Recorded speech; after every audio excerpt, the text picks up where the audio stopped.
Olá galera, tudo bem? Bem, agora estamos aqui nessa nova videoaula destinada ao público do ensino médio.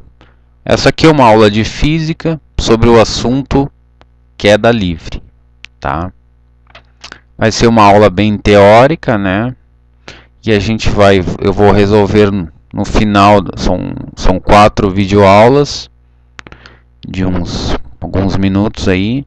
E no final das últimas videoaulas eu vou resolver exercícios e vou passar exercícios para os alunos resolverem.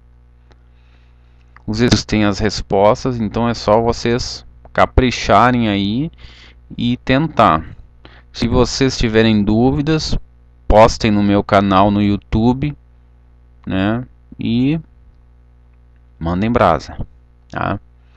Bem, vamos começar o assunto. Essa aula é uma aula introdutória ao assunto, né?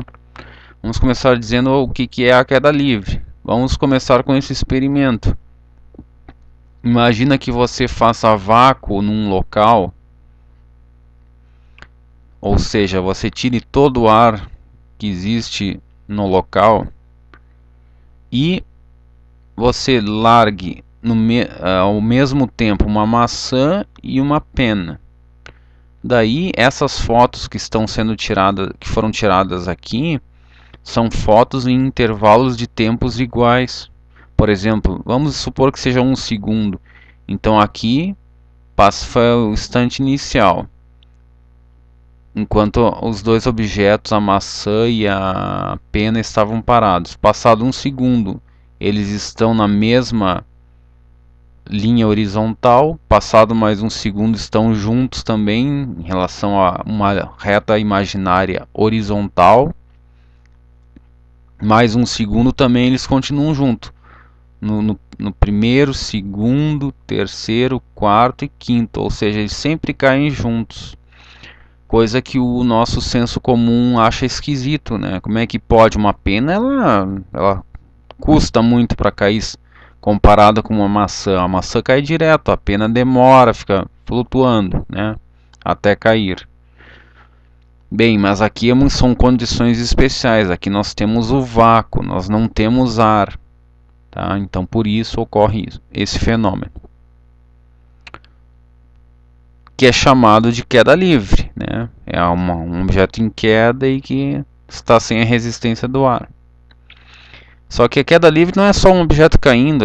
Vocês vão ver que nós vamos estudar também objetos subindo e depois descendo. Isso tudo faz parte do assunto queda livre.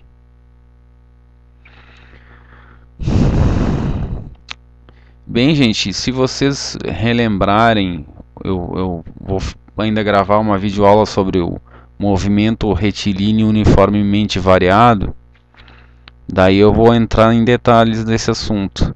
Mas por enquanto, né, vocês peguem o que vocês já sabem de movimento retilíneo uniformemente variado, que é também conhecido como MRUV, né, ou MUV também, movimento uniformemente variado, né? Então, a queda livre é um caso especial do movimento uniformemente variado. Esse tipo de movimento, é um movimento acelerado. E na queda livre, em particular, a aceleração ela é constante. O que significa isso, gente? Significa que a aceleração não muda, tá? Então é como se fosse, imagina, por exemplo, um carro onde a pessoa tá andando lá, por exemplo, na estrada a 100 km por hora e a pessoa nem aperta no acelerador e nem alivia o pé. O que acontece? O carro vai se mover sempre a 100 km por hora. Tá? Ali no caso, ele vai ter uma velocidade constante. Então, o que eu falo por ser uma grandeza constante é uma grandeza que não muda no tempo. Tá? Então, o exemplo do carro no caso, seria a velocidade constante. Mas aqui na queda livre, nós vamos ter aceleração constante, mas a velocidade vai variar. Daí é como se fosse o cara ou apertando no acelerador ou aliviando o pé no acelerador. Bem, a aceleração da gravidade, G, essa aceleração da queda livre, por exemplo, aqui a variação da velocidade da maçã em função do tempo, assim como a da pena, ela tem um valor especial, né? É chamada de aceleração da gravidade, simbolizada pela letra minúscula G. E essa aceleração foi medida pelos físicos. Ela vale 9,8 metros por segundo ao quadrado. Tá? Bem, gente, então aqui nós temos uma bola de basquete caindo em intervalos de tempos iguais e ela está em queda livre. Como a gente pode entender qualitativamente a queda livre? A gente pode entender o seguinte, ó, aqui do 0 para o 1, né, digamos que passou 1 segundo, tá? Então a bola se move um pouquinho. Depois do 1 para o 4 passou mais 1 segundo, ela já se move bem mais, ou seja, ela já está com uma velocidade maior. Agora do 4 para o 9, ela já se moveu uma distância, ela percorreu uma distância maior nesse mesmo tempo. Então significa o quê? Que a velocidade da bola de basquete aumentou. E assim por diante, vai indo, do 9 ao 15 vai cada vez se distanciando mais os intervalos de distância. Isso significa o quê? Que a velocidade aumenta cada vez mais, apesar de a aceleração ser constante. Tá? Então são coisas que não são contraditórias, não só não é contraditório, como é assim que funciona, né? Bom, então, quando a resistência do ar é desprezível, no caso aqui da bola de basquete, porque nós não estamos numa altura muito... nós não elevamos a bola de basquete a uma distância muito longa, dá para desprezar a resistência do ar, tá? E então dá para dizer que mesmo com ar, a bola de basquete cai em queda livre, tá? Se nós fizermos a medida, vai dar um pequeno errinho enfim, nas medidas que nós fizermos, porque o ar ainda vai interromper um pouco, vai atrapalhar um pouco o movimento. Mas dá para, com uma boa aproximação, dá para dizer que a bola de basquete está em queda livre. Agora vamos ver um contra-exemplo, gente. Um exemplo em que não é queda livre. É aqui, ó, essas pessoas que estão numa foto muito bonita que eu achei aqui na internet. As pessoas estão planando, né, com essas roupas especiais, né? Tem até um tipo de esquilo que tem membranas nas patas dianteiras e nas traseiras, e entre as duas patas traseiras, e ele abre essas membranas e ele plana que nem esses caras estão planando aqui, entende? Então nesse aqui é um contra-exemplo de queda livre. Esse aqui é um movimento com resistência do ar, tá? Então, e aliás, eles fazem de propósito, eles usam essa roupa para que o ar segure eles ali, eles não caiam, senão vão se espatifar no chão, né? O paraquedas também, um paraquedista, ele não está em queda livre. Ele, aliás, também é assim como essas pessoas aqui da foto, ele se vale da resistência do ar para não se espatifar no chão, para cair mais suavemente. Se ele caísse em queda livre, imagine que aqui não tivesse mais ar, né? Não adiantaria nada eles terem essas membranas aqui, essa roupa que parece com a roupa do esquilo. Eles iam se espatifar no chão, e porque eles iam cair em queda livre, né? E como na queda livre aqui, que nem a bola de basquete, a velocidade deles ia aumentar cada vez mais e não ia ter jeito, iam se dar mal, né? Bem, o que significa uma aceleração de 9,8 metros por segundo ao quadrado? Então vejam que 9,8 metros por segundo ao quadrado, ele é 9,8 metros por segundo dividido por 1 segundo.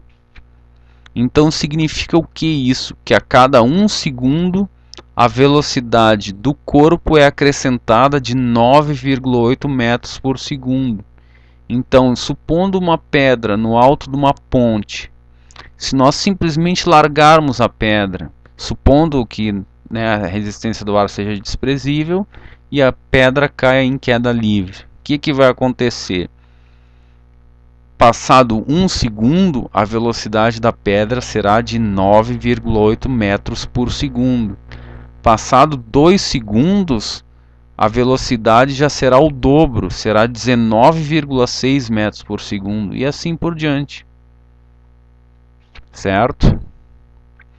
Bem, então, como eu já disse anteriormente, né, a queda livre é um movimento uniformemente variado, né? Mas existem algumas diferenças que quando a gente trabalha com a queda livre com o MRUV, né? MRUV é a sigla do movimento retilíneo uniformemente variado, né? Bem, então há 3 diferenças importantes. A primeira, a aceleração da queda livre vale sempre g, né? Vale sempre a aceleração da gravidade g. Sempre esse valor, 9,8 metros por segundo ao quadrado. No MRUV, ela pode ter qualquer valor. Tá? Então aí a gente pode entender, né, nesse caso, como a queda livre sendo um caso particular de MRUV. No segundo, a diferença que existe é o seguinte, que geralmente nos exercícios dos livros didáticos de ensino médio se considera que no MRUV ou tu trabalha só com por exemplo, um carro, né, acelerado ou desacelerando. Já na queda livre não, nós vamos ter que considerar num mesmo exercício tanto a aceleração, né, quanto a desaceleração do corpo. Mas isso nós vamos ver em detalhes nos exercícios, tá? Mas só para vocês saberem. Então, a terceira diferença é que no MRUV geralmente se trabalha com movimentos horizontais, um carro acelerando ou uma bolinha de rolando no chão sem atrito, por aí vai, né? Mas na queda livre não, né? O movimento na queda livre é sempre na vertical, né? Aqui nós temos um morteiro, né? Exemplificando, né? Aqui o morteiro joga a granada ali, a bomba, enfim, e desprezando a resistência do ar, a bomba se move para cima e depois para baixo. Aqui no caso ela está descrevendo uma curva. Só que nós vamos tratar aqui nos exercícios, e é o que se aborda geralmente no ensino médio, simplesmente o movimento na vertical. É como se o morteiro estivesse apontando verticalmente para cima. Então, a granada ela vai só subir e descer, ela não vai andar também para o lado, fazendo essa curva, tá? Então é isso que nós vamos ver. Bem, gente, uma coisa importante também são as unidades de medida, né? Vocês veem o seguinte, qual é a unidade de medida que nós temos aqui para a aceleração da gravidade? Está sendo medida em metros por segundo ao quadrado. Por isso que é 9,8. Se fosse quilômetros por hora ao quadrado, por exemplo, já não seria mais 9,8. Seria outro valor, tá? Mas isso aqui eu só estou dando um alerta aqui para vocês.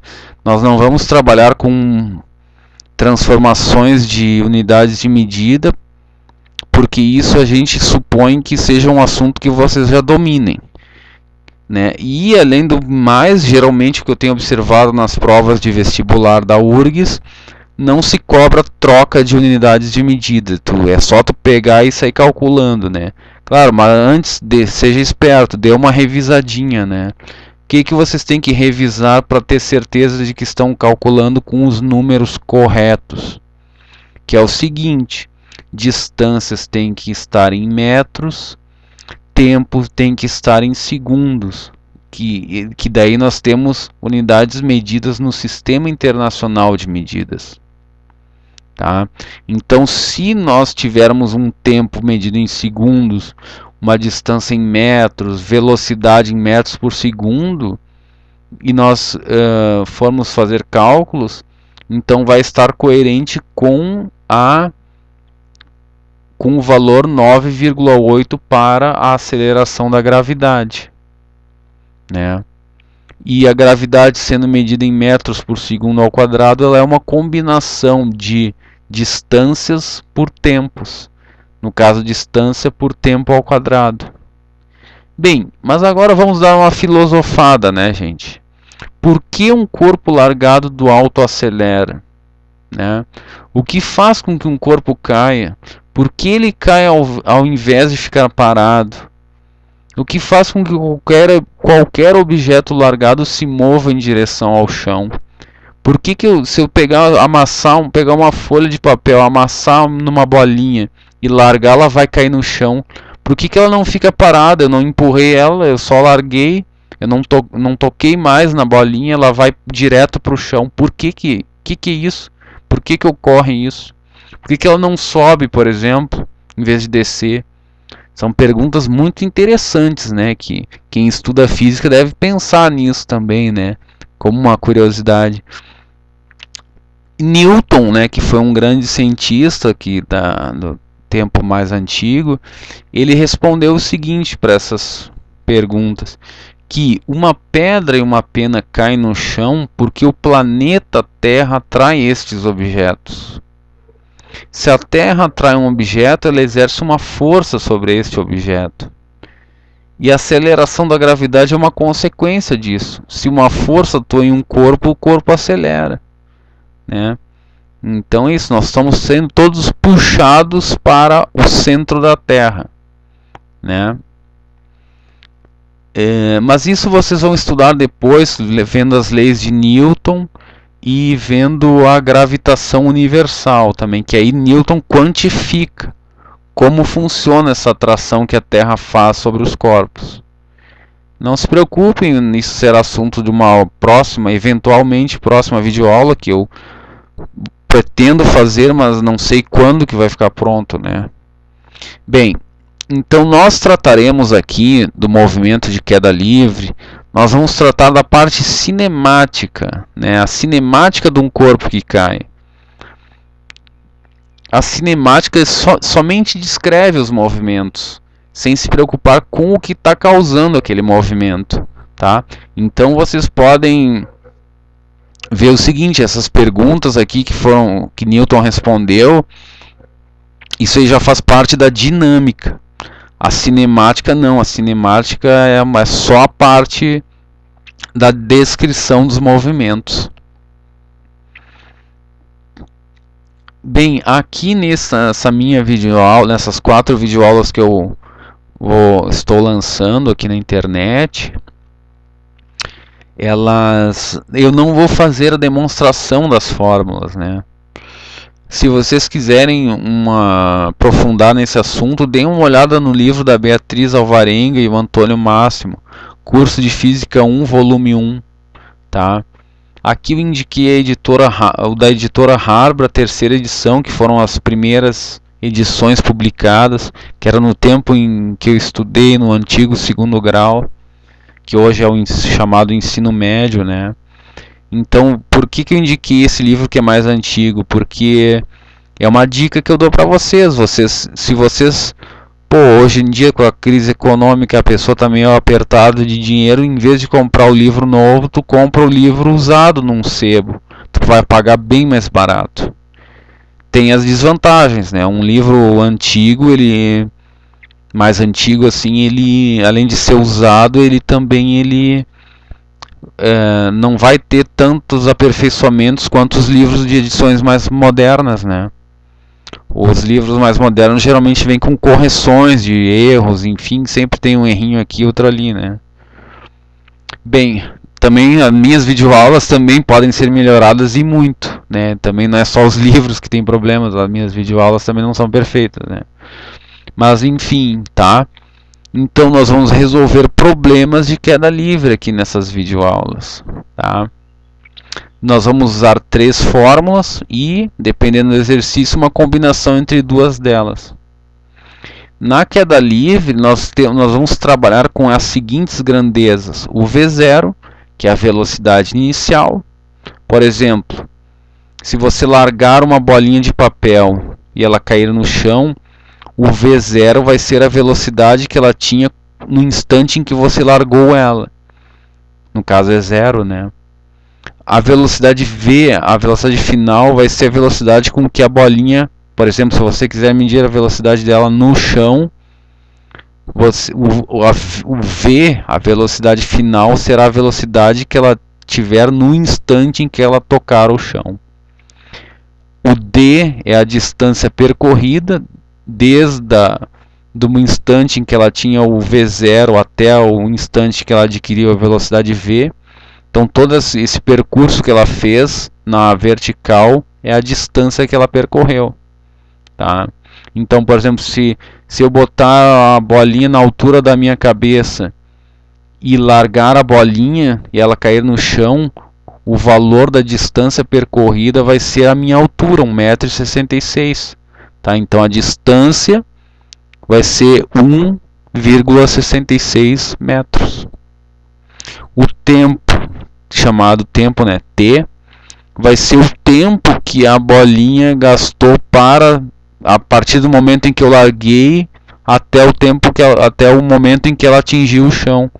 Essa passagem de tempo cronometrada é o tempo em questão aqui, que é o tempo gasto para da velocidade 0 atingir a velocidade V. Então vocês veem que essas 4 grandezas estão relacionadas. Bom, como eu falei antes, são as equações da queda livre, né, gente? São 3 equações. A equação da aceleração, que é a aceleração da gravidade G. A equação da distância e a equação da velocidade final.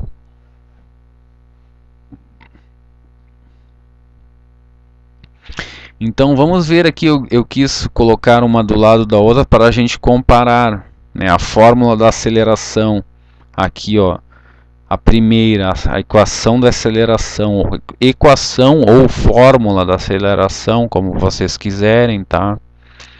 Então, no MRUV, nós temos que a aceleração é igual à variação da velocidade dividido pela variação do tempo.